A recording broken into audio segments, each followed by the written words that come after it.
Hi, Brad Armstrong here at MarineMax in Lake Hopatcong, New Jersey. Want to show you our brand new 2027 Harris 230 Sunliner. This Sunliner is black sapphire with ruby red accents and tungsten colored seating. This boat has in-floor storage.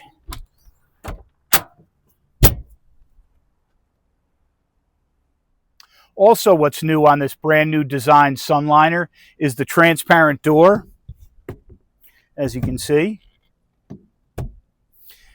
And it has a black halo top with a bimini. And right over here, it has, this is on the new design, it has a lockable glove box. And then a top storage compartment. And what's really neat is a drawer where it comes with a cooler and you can fit 36 cans.